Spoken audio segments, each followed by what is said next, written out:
I'm Tristan with Mahalo, and we are at Hip Cooks in West Los Angeles.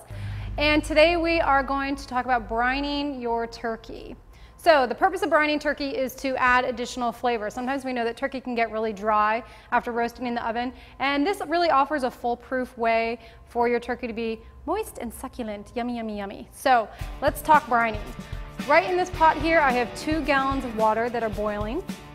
And there is the basic brine and kind of a kicked up brine. And the basic brine is that 2 gallons of boiling water with 3/4 cups sugar and 3/4 cups salt. And if that's as far as you want to go with making the brine broth, then that's fine.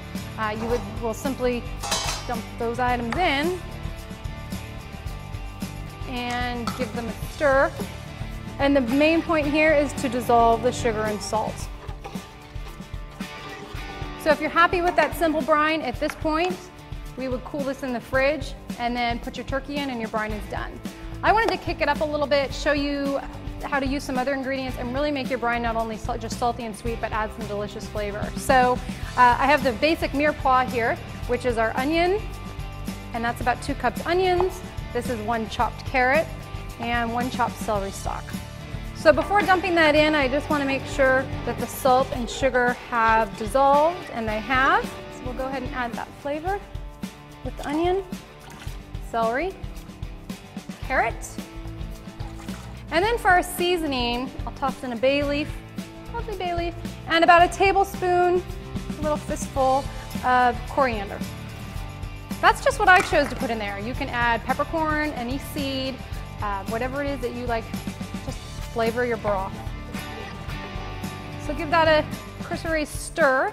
It now needs to go into the fridge until it's cooled, so about 3 hours. Some of you at home might not have this huge of a stock pot. You can certainly put your bird into a brining bag or into even a garbage bag that doesn't have any of the powder filling in it.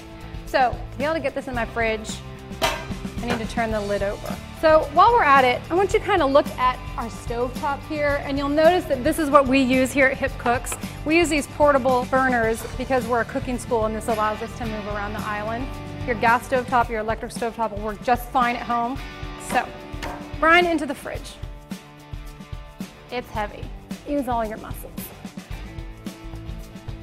And if you're using 2 pots, then just put the 2 pots in there and make sure that your brine is nice and cool to put that room temperature turkey into. So, turkey time, let's get it prepped.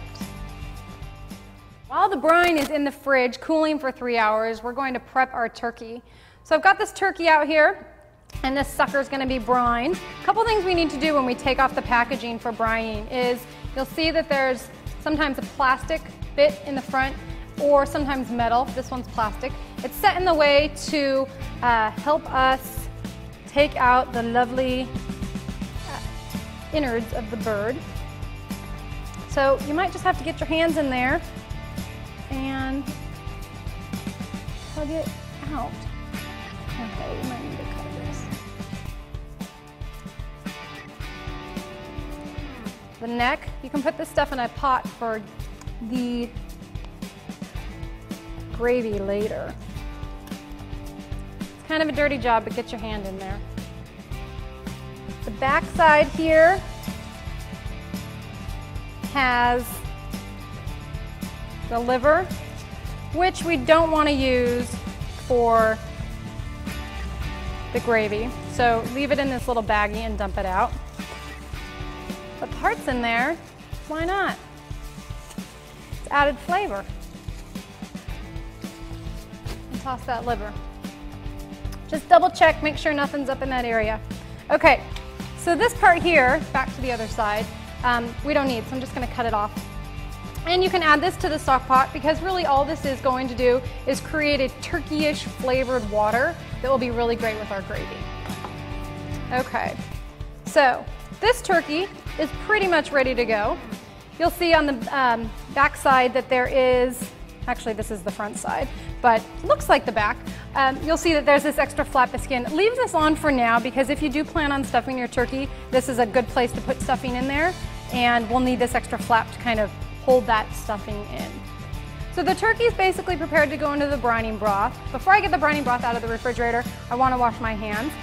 The 3 hours is up, so we're ready to begin brining. I'm not a huge fan of the smell of raw turkey actually, so I tend to take some citrus, either lime or lemon, and this works really well with fish too, and it kind of cleans off and de-smells my hands so I can move on.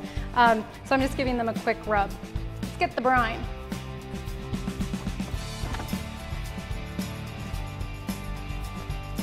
The reason we want to cool that down is because if you have hot brine and then you put your room temperature turkey in there, that's not a happy environment for the turkey, and you can spread salmonella or other foodborne illnesses. So really cool to room temperature, and we're good.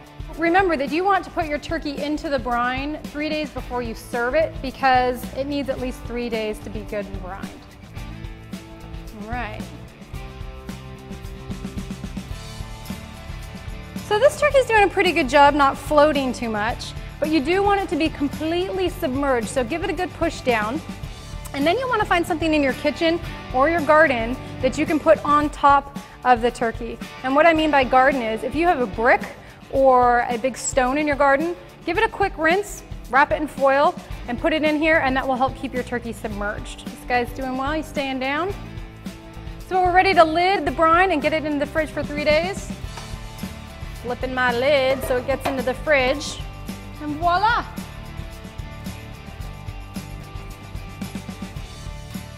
And that's brining. So the turkey's been brining for 72 hours, and we are ready to take it out of the brine. So have a cookie sheet with sides next to where your turkey is, because it is kind of tricky to get the turkey out of the big pot or out of the brining bag, whichever you're choosing to use, without bringing out some of the broth. So just get on in there with your turkey.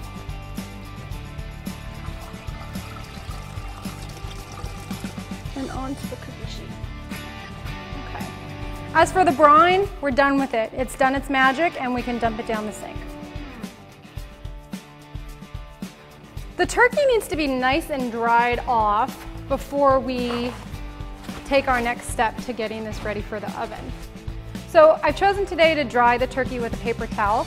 If you do have an extra 6 hours, feel free to put it in the refrigerator for about those 6 hours uncovered so that we can get the skin nice and dry. The dry skin will ensure that we get browned turkey and crispy skin, and if we put the turkey into the oven when it's a bit moist, then we won't get that crispness, which makes for a beautiful presentation. So our turkey is dry and it's ready to season.